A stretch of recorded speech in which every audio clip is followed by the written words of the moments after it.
Hi friends, இன்றைக்கி நம்ம பார்க்க போகிற ரெசிபி வந்து அரைச்சி விட்ட செட்டிநாடு சிக்கன் குழம்பு தான் பார்க்க போகிறோம். அது எப்படி பண்ணலான்றதை இப்போ பார்க்கலாம். இந்த செட்டிநாடு சிக்கன் குழம்பு பண்ணுறதுக்கு நம்ம ஒரு மசாலா வந்து வறுத்து அரைக்க போகிறோம். அதுக்கு ஃபஸ்ட்டு என்னென்னன்றதை நான் சொல்லிடுறேன். நான் வந்து ஒரு 2 ஸ்பூன் வந்து கொத்தமல்லி எடுத்திருக்கேன், 3 ஏலக்காய், 2 பட்டை, ஒரு 3 கிராம்பு எடுத்திருக்கேன், ஜாதிபத்திரி 1 எடுத்திருக்கேன், அன்னாசி மொக்கு 1 எடுத்திருக்கேன். இது எல்லாத்தையும் நம்ம நல்லா வறுத்து இது பண்ணிக்கலாம். 1 ஸ்பூன் வந்து நான் சோம்பு சேர்த்துக்கிறேன். மிளகு வந்து ஒரு 2 ஸ்பூன் கிட்ட சேர்த்துக்கிறேன். ஏன்னா நான் காரத்துக்கு ஃபுல்லாகவே மிளகு தான் யூஸ் பண்ண போகிறேன்.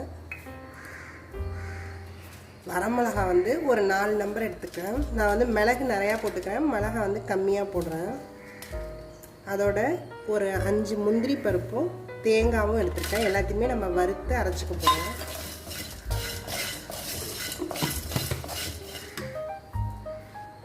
இதோட ஒரு 1/2 ஸ்பூன் வந்து சீரகம் யூஸ் பண்ணுறேன், ஒரு 1/2 ஸ்பூன் கசகசா. இது எல்லாத்தையுமே நல்லா வறுக்க போகிறேன். இது வந்து செட்டிநாடு சிக்கன் குழம்புன்னு சொல்லலாம். வறுத்து அரைச்ச சிக்கன் குழம்பு ரெண்டுமே ஒரே மாதிரி தான் வரும்.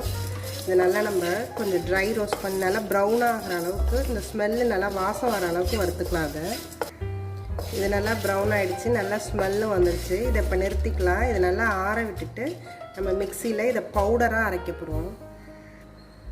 இப்போ கடாயில் நான் கொஞ்சமாக எண்ணெய் விட்டுருக்கேன். நான் வந்து ஒரு பிரியாணி இலை 1 பெருசாக அது போட்டுக்கிறேன், ஒரு பட்டை, 2 கிராம்பு, கொஞ்சமாக சோம்பு எல்லாத்தையும் தாளிச்சிக்கிறேன், கொஞ்சமாக கருவேப்பிலை போட்டுக்கிறேன். நான் வந்து ஒரு 1/2 கிலோ சிக்கனுக்கு ஒரு 200 கிராம் சின்ன வெங்காயம் இந்த மாதிரி பீசஸ்லாம் கட் பண்ணி வச்சுக்கிறேன். இதை நல்லா நம்ம வதக்கி எடுத்துக்கலாம்.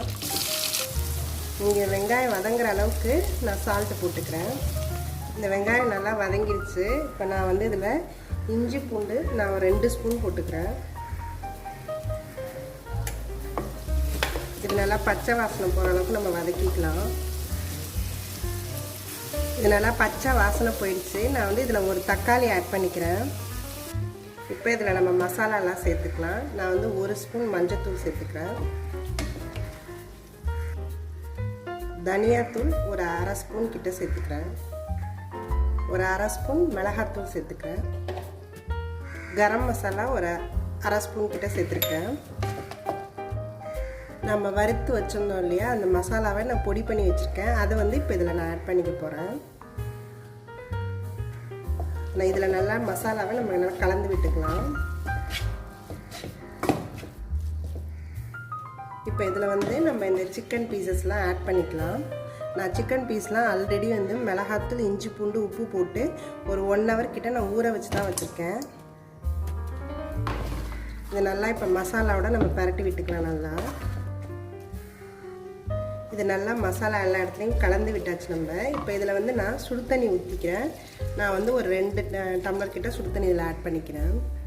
இந்த குழம்புல வந்து நான் வந்து உருளைக்கிழங்கு ஆட் பண்ண போகிறேன். இது வந்து ஆப்ஷனல் தான், நீங்கள் வேணும்னா ஆட் பண்ணிக்கலாம், வேண்டானா விட்டுடலாம். இது நல்லா ஆனால் டேஸ்ட் நல்லாயிருக்கும் இந்த உருளைக்கிழங்கு இதில் போட்டோன்னா.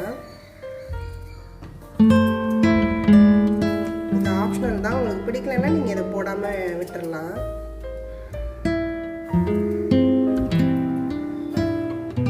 இது இப்போ கொதிக்க ஆரம்பிச்சிருச்சு. நம்ம வந்து இதை க்ளோஸ் பண்ணி வச்சிடலாம். சிக்கனுக்குனால இது வேகிறதுக்கு அதிக நேரம் எடுக்காது. ஒரு 10 to 15 மினிட்ஸில் இது நல்லா சிக்கன் வெந்துடும்.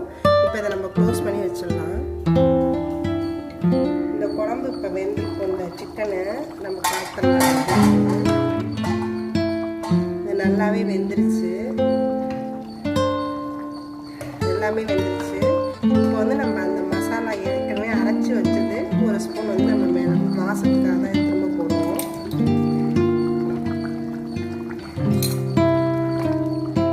நம்மளுக்கு இப்போ ரெடி ஆகிடுச்சு. நம்ம கொத்தமல்லி தூவிட்டு இறக்கிடலாங்க.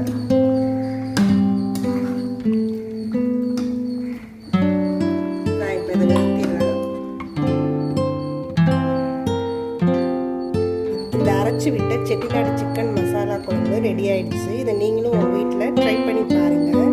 நம்ம இந்த மசாலா அரைச்சி போட்டுக்கிறதுனால அந்த சிக்கன் ஸ்மெல் எதுவுமே எனக்கு தெரியாது. நல்ல அந்த மசாலா ஸ்மெல்லு தான் நல்லாயிருக்கும் இந்த குழம்பு. இது வந்து இட்லி, தோசை தோசை சாதம் எல்லாத்துக்கும் இது நல்லா சூட் ஆகும். இதை நீங்களும் உங்கள் வீட்டில் ட்ரை பண்ணி பாருங்கள். என்னோடய வீடியோஸ் எல்லாத்தையும் பாருங்கள். உங்களுக்கு பிடிச்சிருந்தா எங்கள் சேனலை சப்ஸ்கிரைப் பண்ணுங்கள். தேங்க்யூ ஃபார் வாட்சிங்.